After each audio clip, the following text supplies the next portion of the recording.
Let me quickly check if we are live.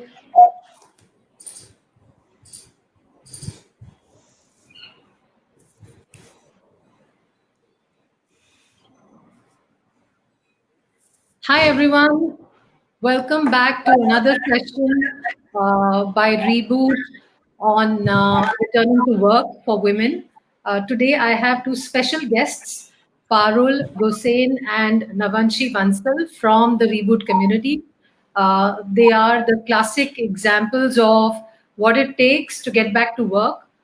So we have invited them to share their journey with us and share what worked well for them and what did not. And let's ask them as many questions as we can and make sure that this is enriching session for everybody. Thank you so much. So welcome Parul and Navanshee. Thank you, Anupama. Thank you so much. Good to be here. Great. So I'd like to ask you, how are you, if you were to quickly gauge how you're feeling today versus how you felt when you started your journey when you thought for the first time that I'm going to get back to work, what is the difference in the gauge reading in terms of a happiness quotient? So it's a very happy moment currently. I feel very content, So what I thought I have achieved. Definitely there were ups and downs in the journey, but yeah, I have sailed through them. So that gives you confidence also. Awesome. Parul, you? Yeah, so it's like an aha moment. It's like all that effort you've put in, you're finally there. You've okay, all those days when you said, let's stick in there, let's not give up. That's what, so yeah, it's an extremely good high. Awesome. So, I thought that we will structure this session, so that we have concrete takeaways into the same paradigm of why we take a break. Why do women take a break? And I would love to hear from you, your stories of the reasons, the circumstances because of which you took a break. Parul, would you like to start? Yeah. I had a very typical from MBA school, joined an organization and went along. First 5 years were amazing. And then I had my first baby and I said, let's see, how does it go?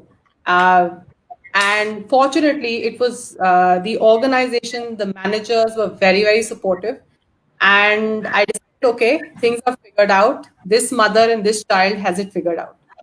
And then the second one came along and this mother and this child had not figured it out. So after struggling a lot to keep the pieces together and to ensure that I was giving the best to myself and to my children, I said, okay, this is the time to take a pause. And that's when I said, okay, let me take a small break. That small break became really long because kids are super cute. You can spend hours with them, not realize where the time flies. So yeah, that's the reason why I took a break. But then I continued over the last couple of years to stay engaged with people, to continue to do what I like doing. Great. What about you, Navanshee?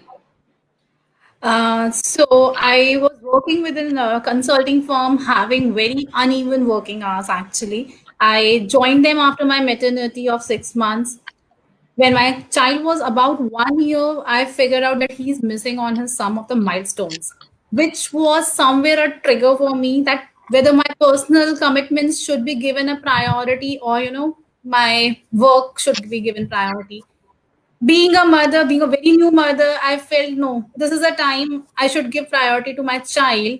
And this is how I have seen also that my mother, was an example for me for always. So I decided to actually go on a leave without pay, but somehow it didn't work for me at that moment. So I decided it will be a very short break for me of like 3 to 4 months. Let me concentrate, let me, consult with the doctors and see how I achieve those. Once it was done, unfortunately COVID hit and my break got little extended. But yeah, in the end, I succeeded in what I thought. Right. So emotional reasons for both of you, I'd say. And Navanji, for you, I might just even say that in a way, COVID was then like a blessing in disguise because you got more time with your kid, isn't it? So, do you think, looking back, Parul, do you think it's a good idea that you took a break? Uh, okay, so a couple of things I could have maybe done differently. I took a break in end of 2011, and 2015 is when I said बहुत ज़्यादा मस्ती हो गई. So let's just get back and start doing things and putting the pieces together. And that's when I said, okay, it's uh, it's very engaging, but let's spend the time and energy in terms of actual what do you call gray matter work, right?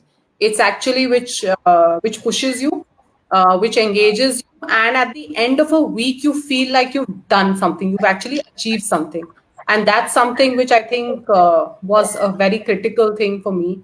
And yeah, so I've ever since tried done my bakery journey. I also did a community outreach program with a school with children. So the idea was to constantly say, okay, I, as an individual, have achieved something for myself. And I think that was very critical. And I realized that this is something, the first 10 years of my work experience was something I love doing. It was so good to interact with people, to try and get things going, to actually ensure working with stakeholders and trying to get marketing and sales work done. So that's where I said, let me give it the full throttle it requires. Yeah. Yep, I hear you totally, totally. I think more women than not have gone through these thoughts and experienced these feelings about motherhood, about taking a break. Um, and interesting thing is that I think it's to do with our socialization. There are multiple reasons. Over the years, I've spoken to, I would say, thousands of women by now, and the reasons, while being a diverse range, are yet very specific to people. So they could range from as much as, my family doesn't want me to work. To I remember a client in Bangalore once telling me that they had a sexual harassment case in another company in Bangalore, and the next day they were parents of three girls who came and said that, please, our daughters will not work anymore, they'll be home. So there's that other end of the spectrum too, when you may not have support for a child. And when I say support, I mean a daycare, a reliable daycare that you can trust, or in-laws, or family members at home who can manage the baby. And the little bit of a bitter pill that women have to swallow is that while initially they get into this very, very voluntarily because they think the child needs them and vice versa, after a while you tend to feel a little, not so happy, I should say, because you start thinking, why am I the only one who has to sacrifice and shortchange my career, my feelings, my aspirations to look after this child, when it's actually it's a collective affair. They say it takes a village to bring up a child, so why should I be the only one? So it's a mixed bag of feelings and circumstances and our conditioning. Very difficult to sift it out and say that no, this is wrong and this is right for different people. But having said that, and given these challenges that we face when we have kids, or when we have other caregiving responsibilities, what were the challenges for you when you started thinking that it's time I return to a full-time job, Parul? Um, the first place is in your own mind. I think half the battles are won and lost in our minds. Yeah. So I was extremely clear that I had to remove the baggage that I had not been staying in touch, or I was not equipped to get back. That was the first bit. The other is selective hearing. Okay. It is like, and kids do this very well, right? You'll tell them watch TV, they'll immediately hear you. You'll tell them go do the homework, they'll not hear you. So you have to also towards the world use selective hearing. Listen to what works for you. The other, I mean, I remember my parents saying, "Ek kaan se suna, dusre kaan se nikal diya." So that's the bit which you need to constantly do. And the third, surround yourself with people who really believe in you. Like one of my very close friends, she joined back, and she used to look at me. She says, "You've got to join back. I cannot be the only person working hard." I mean, that constant every day she would see me, and she'd be like, "You can't be doing this." Okay, so I think it's a combination of these three things which actually are like your support system, which egg you on, and yeah, and of course, having a super supportive partner is a bonus. I think that's something which just ensures, yeah, yeah, go ahead, do your own thing. So that's there. Right. So, just one thought there that when we talk about supportive partners and supportive husbands, it should not be. It's actually not the same relationship as it is with, say, parents or in-laws. Supportive parents, supportive in-laws means that the responsibility is yours and they are supporting you. But when you say a supportive partner or a supportive husband, or a supportive wife for that matter, what you're really saying is that it's your primary responsibility and the other person is really supporting you. So I think this is one space where you need to even change the nomenclature a little bit and call it differently. You know, Here, I think yeah, I would look at it in this sense, okay? There are certain areas which are defined, and I think each relationship has that, which is that one person is good at something and the other person is good at everything.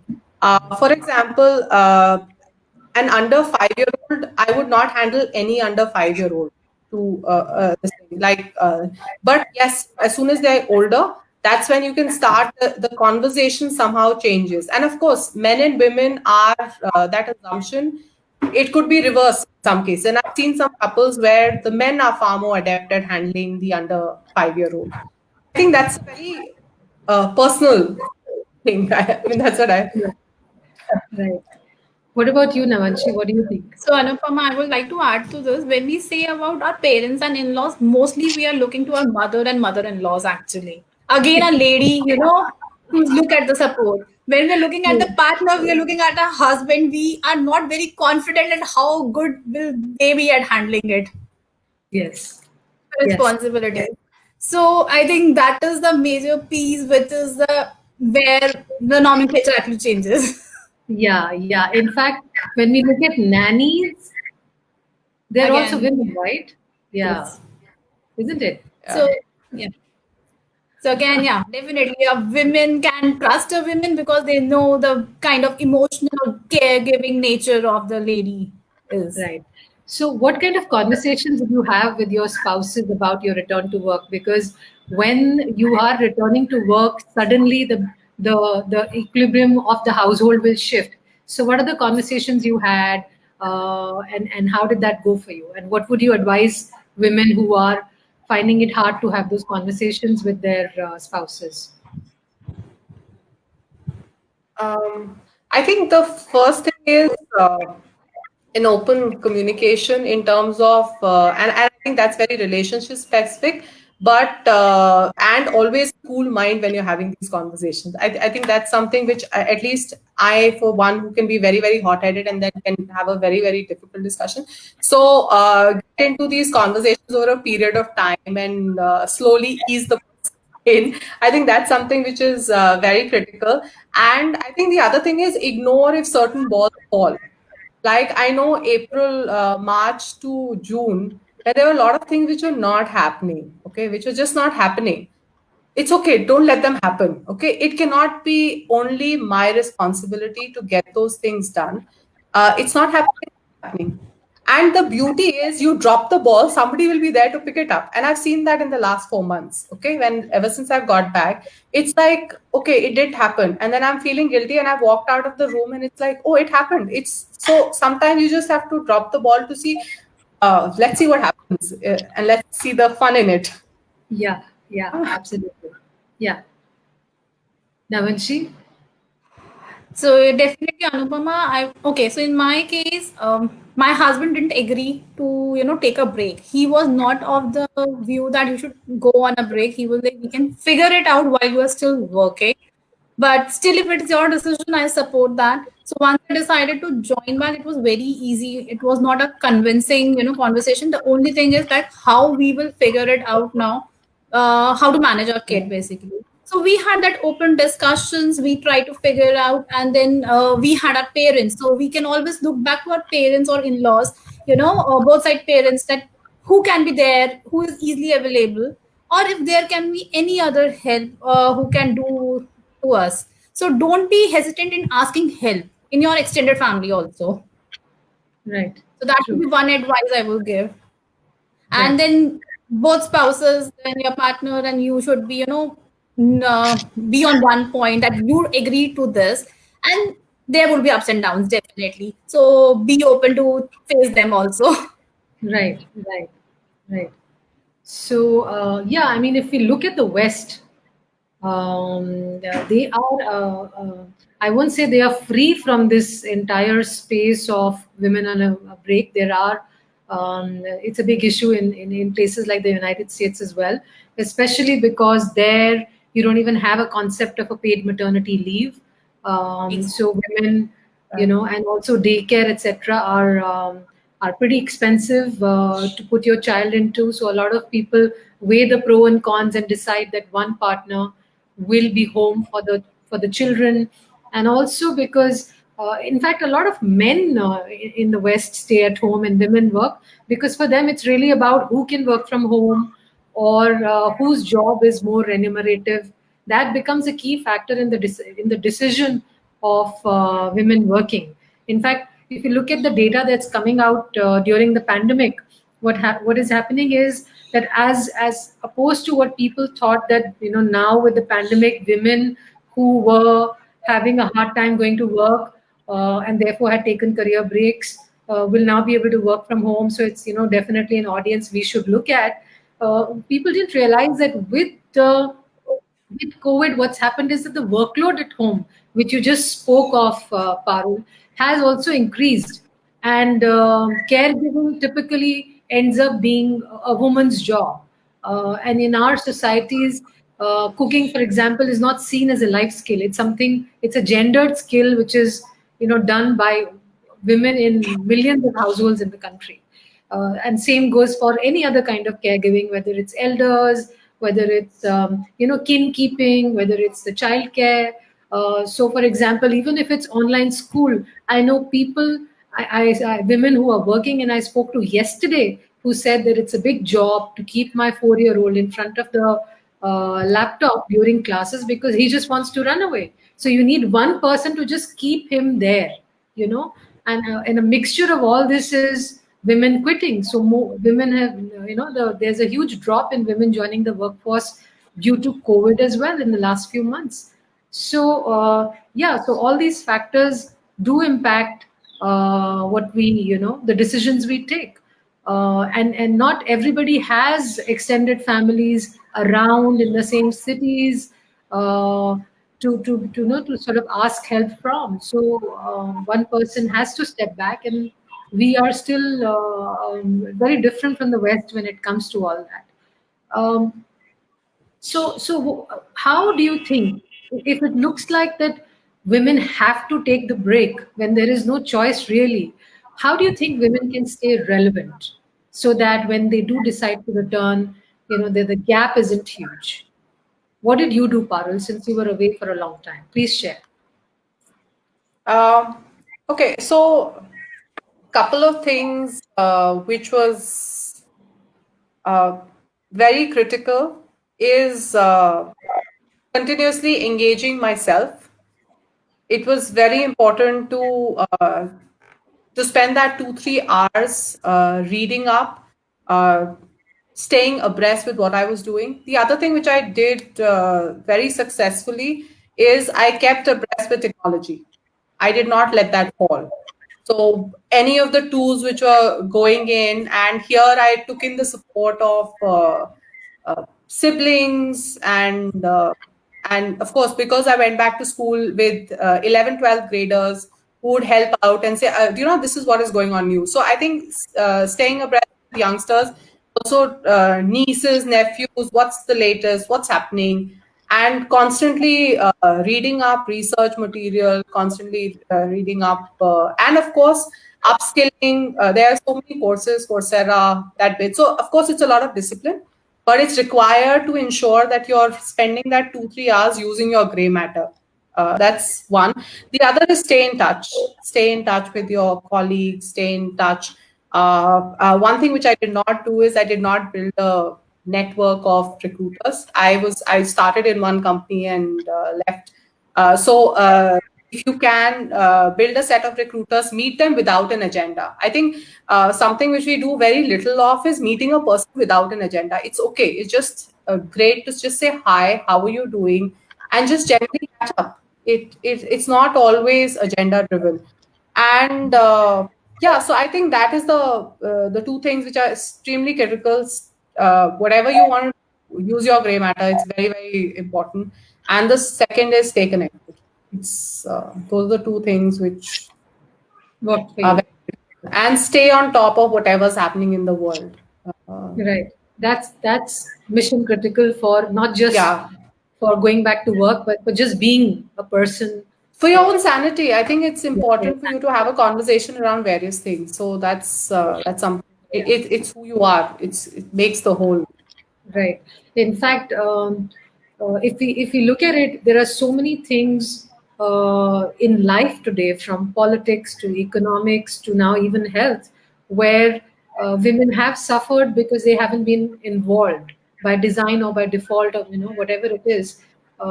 There are many things which could have been avoided had women been more participative. And now more than ever, we feel the need of women's representation everywhere. So it's important that we ourselves are aware of what's happening with womankind, so to say. Navanshi, your Right. thoughts? That's absolutely. Yeah. Yeah. So, Anupama, I would like to add that whenever we are on a break, right, as Parul correctly mentioned, be on top of whatever things are going around. Along with that, one thing which works is going through the job requirements, which are getting posted across the networks. So you know what exactly you need to add in your skill sets, basically. Right. So there are online trainings for that. You have your friend circle, you have your alum network who can help you in those. But what exactly needs to be done, that to figure out, basically that's the job descriptions or job requirements, I would say, that helped me actually when I decided to take a break and when I joined back. In between that 7 months, I used to keep on going through the job descriptions regularly, that, oh, this is how the other companies are now looking at this particular job profile. So this is what they will need in future. So, reading articles on that helps a lot. Right, right. So, yeah, and linked to that point is that there is no point in applying to jobs blindly. Exactly. You should know in your space what is happening to those kind of roles, what are the additional things that are coming in. And I remember Right. some time ago somebody had shared this example with me that instead of Siebel today in the world of technology, Siebel has been replaced by Salesforce to a great extent. So Yes. it's important that we understand that and accordingly upskill ourselves. Otherwise, we'll end up with an obsolete skill in technology, which is not hireable anymore, which nobody is looking for. So, as you said, you Right. should also keep in touch with what is, when you keep in touch with these trends, you will know what you need to add in your CV Yeah. if something is missing. That's also a way of staying in touch. And as you had shared with me earlier, Parul, during a earlier conversation about terminology, Yeah. you had said that, terminology. Yeah. Could you share that? Yeah, so for example, when I moved out, digital marketing was right, like just about beginning, and I still remember, and there's a lot of stuff around SEO and bits, and how does Facebook work, how's the Insta work. So at that point of time, a batchmate of mine had done a course in from IMB. So I said, send me across the deck. Then I've opened accounts in every single social media just to understand how it works. Spoken to people in business who operate them, what works for whom, and that bit. So that's how you stay in touch, and that's how you completely ensure that. Yeah, you know the bit, you're understanding the Right. terminology and what it means in the current context. Right. But I must mention something else you said that made a lot of sense, Parul, which was that Okay. terminology might change and technology might change, but the customer experience and the the what customer needs doesn't really change in that sense. You always understand that, also because you yourself are a customer for most of the products and services that are available in the world today. So yes, always thinking from that standpoint will also help. Tell me, when you went back finally, uh, what was your feeling, and also share with me how COVID kind of played a role in this, because I think when you went back in June, uh, Yes. you must be one of those few unique people, probably countable on the fingers of our hands, who were able to return to work during a pandemic in this country. Navanshi, why don't you go first? Okay. Yeah. Yeah, definitely, Anupama. This was something I was actually discussing with Parul, that yeah, we are the lucky ones who got to go back and get what we were thinking in during these hard times. One of the challenges which definitely COVID threw on us was the virtual world. So joining a new company itself is a challenge. When you are to work with a different set of people, their mindsets, you have to make your comfort zone into it, and that too virtually is definitely creating a problem. Right. uh, when you come and join a company from a break, so there is a mindset which people carry along, so you are supposed to deal with that also. Yeah. So those were the challenges which I feel, that virtually it was difficult to manage, but eventually it got managed because of your relationship building skills, which play a major role actually. And then your confidence in yourself, that what role I am taking up will definitely, I will prove myself in it. And eventually when you do your work, so your quality of work, Right. that plays a role. Right. So I would imagine you would have had induction program for you online, and you met the various team members online. How does that feel? I mean, not being able to see these new colleagues of yours, and how have you sort of overcome the challenges that poses? So whenever I was supposed to have an induction, I will, go through their LinkedIn profile. I will go through their Facebook profile to at least, have a idea like how this person looks like, to whom I'm going to talk. I don't want to be that virtual that I'm talking to somebody and I can't even imagine like how this person looks like. So this Right. was one thing, and this was one thing I even did for before going to interviews actually. So I was always going through their LinkedIn profiles to understand what experience they carry, what kind of mindset that person would carry. Right. Parul, what about you? So I think initially the feeling was in terms of, will I be able to manage this? So I think that's the first thing, and of course, along with that comes a lot of stress. So and when I got to know about what the project was around and what was it all around, and then it was like, ah, okay, this makes sense. This is you realize you can pull into experiences and you can pull into people you know and you can get the job done. So I think that first 1 or 2 weeks was only around that realization. Okay, this is doable, right? And this is doable well. I think that's something which when you push yourself, always ensuring that you do the very best, that you're like, okay, this is doable. And I think the bit around, since my role is in sales, and I think a lot of support came in from RB. And of course, it's easier and it was cross functional. So my previous role was also cross-functional, and I understand how functions work. I understand the intricacies of what's the limitation and why everybody in their boundaries.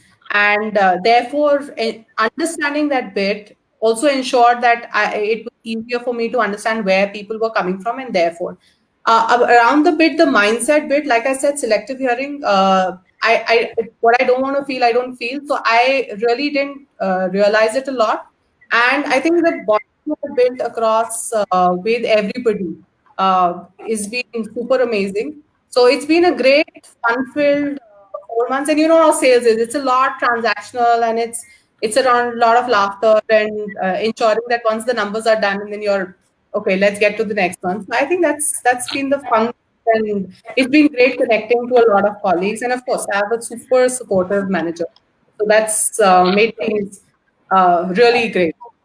Yeah. Awesome. That's awesome. Good to know. So, if I was to ask you to sort of summarize our conversation into a do's and don'ts, and if I was to force you to come up with three each, what would you say? Or maybe two each, if there's overlap. Yeah. Navanshee, please go ahead. Okay. So I would say have your confidence, don't lose your confidence, and keep yourself updated. That's the do's. Don't sit, don't bother what people are thinking. You will get, notions from people that and perceptions which you don't like, but don't give much importance to that. Keep your focus very right what you want in your life and how you want.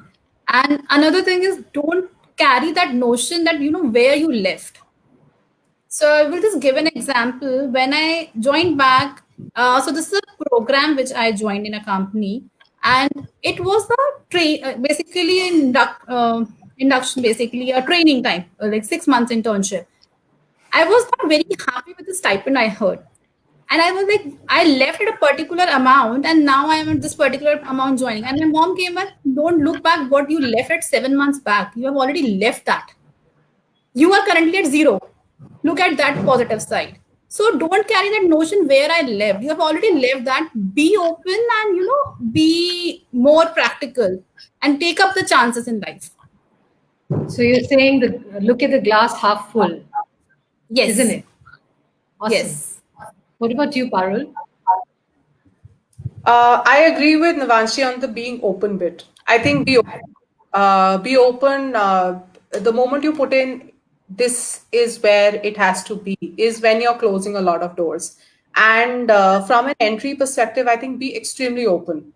You never know where what will take. And here a classic example. One of my mentors had told me, look at growth in a non-linear manner. It's never linear.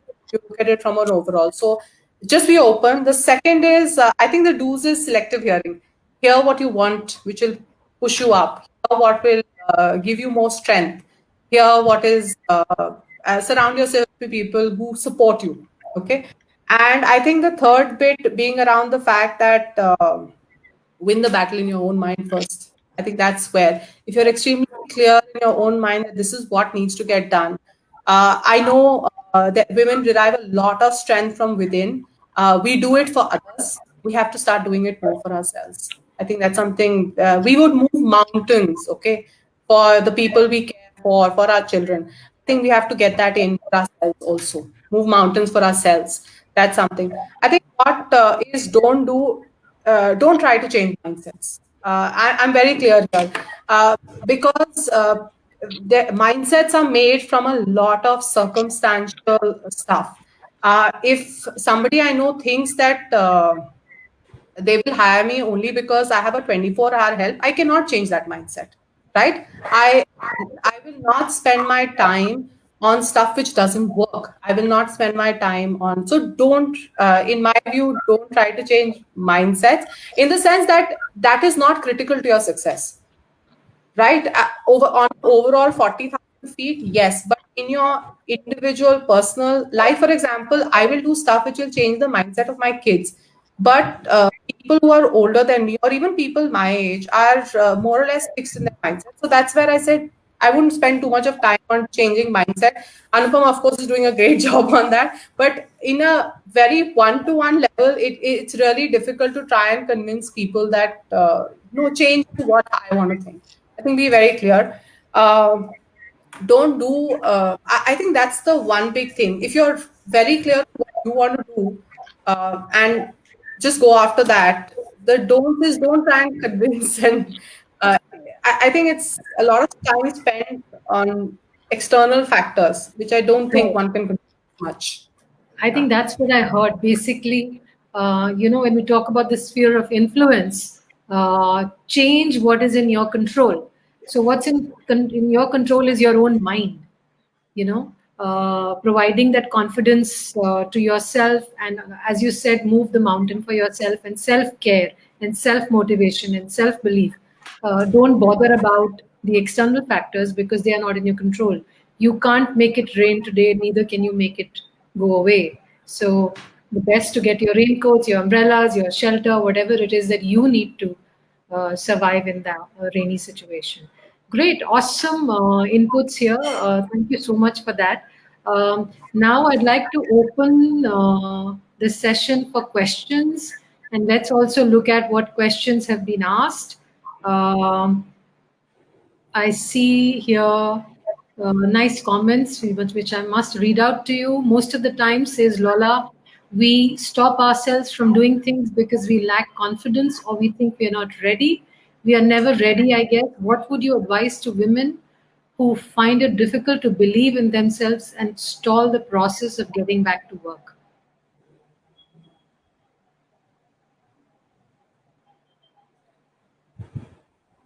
I think we did discuss some of this already, but yeah, if you can address it.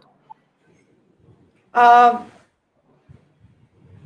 I think nobody can do it for you. If you don't want to do it for yourself, I'm sorry, but one has to uh, there will always be, I mean, the stalling process is let them grow up a bit more or let things settle down a bit more.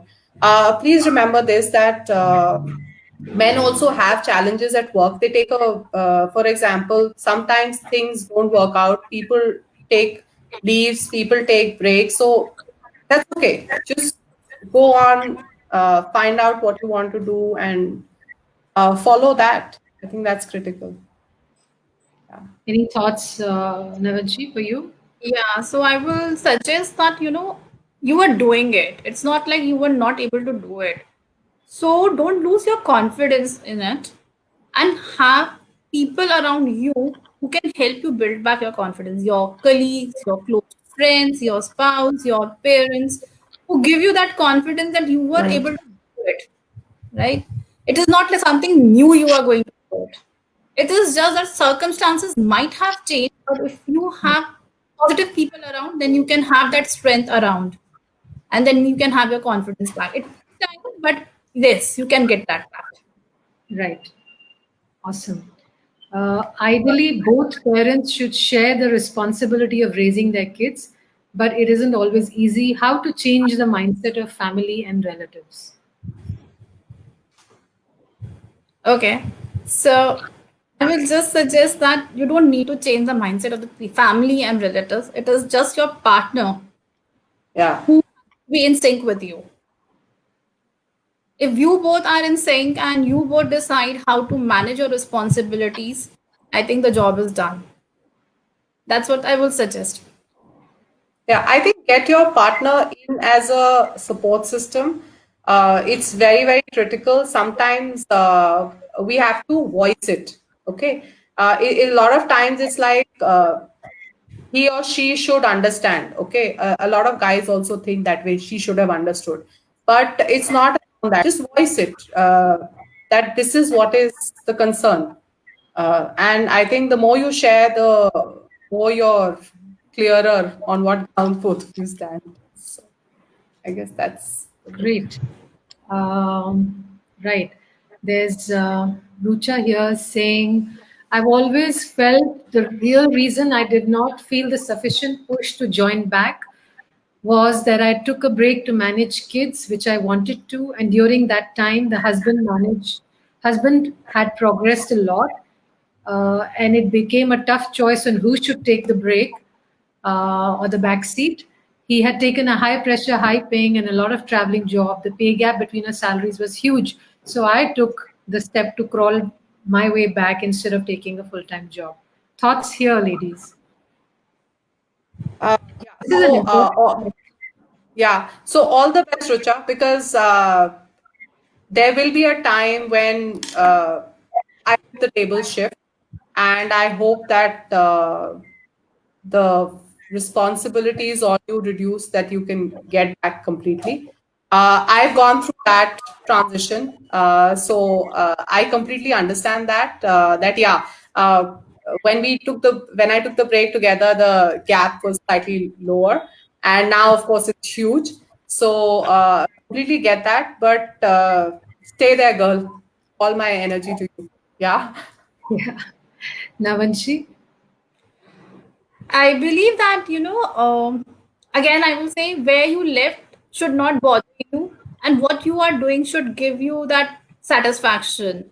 So, if you understand that you are doing it for your family, you know, keep crawling.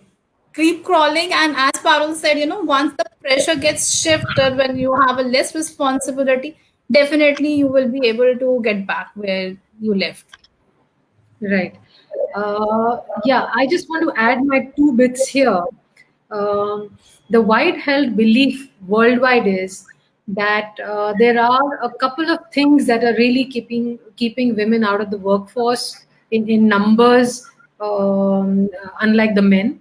And that is one, of course, the role of men a lot at home, but also the pay parity, because there is such a huge and I think I don't know what the Indian statistics are, because I don't know if we have those yet, but the West, especially the United States, are about, I think, about 79 cents to a dollar or something in that you know range.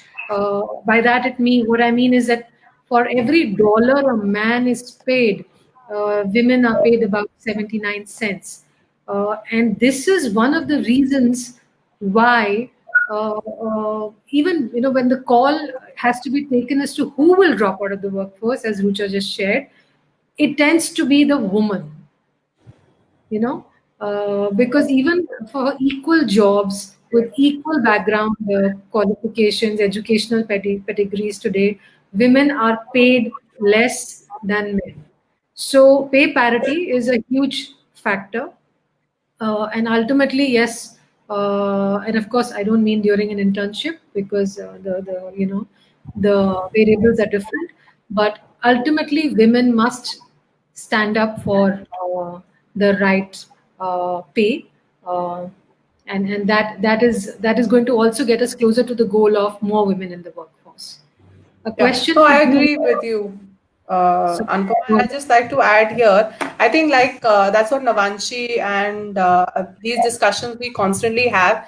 I think women are great negotiators, but when you're negotiating for self, we tend to say why. So, and there's this amazing video by this US professor who says, "I'm not just negotiating for myself. I have to feed my, I have to feed my children, I have to feed my dogs, my cats, my." And she said, the moment I start thinking that, then I say, okay, yes, I should demand. So I think yes. that's where we all, I think women need that extra support to start having these conversations. Definitely. Yep, absolutely.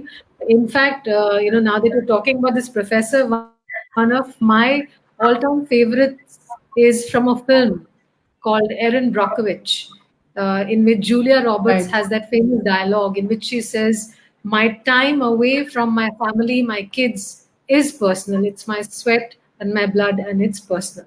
And she's negotiating for a salary in that scene. So, yeah, query to you, Parul. How to convince the interviewers about your career break? The moment we say we took a break due to family reasons, the next question which comes is, will you take another break for the same reason again? How to answer this? Okay, so sorry, but interviewers who ask these kind of questions, I'd steer clear. Okay, I would not go to an organization like that. Let's also prioritize on where we want to go.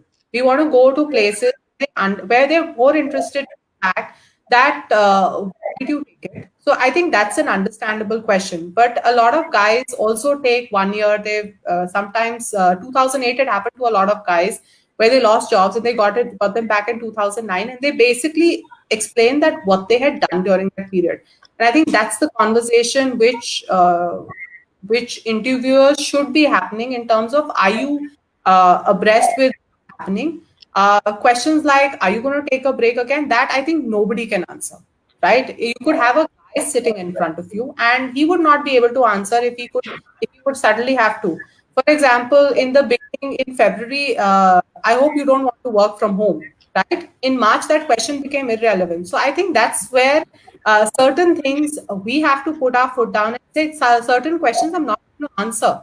And I think organizations have very clear guidelines to say these are gender specific questions. Yeah. So I think that's where I would steer clear of organizations like that. Yeah.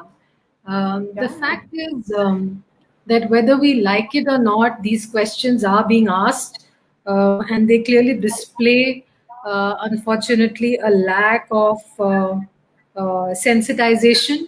And I would put that on the organization, a lack of training, for lack of a better word. The organizations today need to sensitize their frontline hiring folks, as well as all the other processes within the organization, from hiring to promotions to appraisals to development programs, where we need to sensitize the internal stakeholders on what is not the right thing to ask anymore, because ultimately this entire space, especially for women returners, is about leveling the playing field, isn't it? That's what we are Right. doing. So be extremely critical about what are the skill sets you're getting in, what have you kept yourself abreast on, and I think every organization is very fair in asking those questions. But how are you going to get back? What your bit is? I think that's something which you have to leave to the woman who's sure that she's getting back. So I think Yep. that's Yep. super critical. Yeah. Great.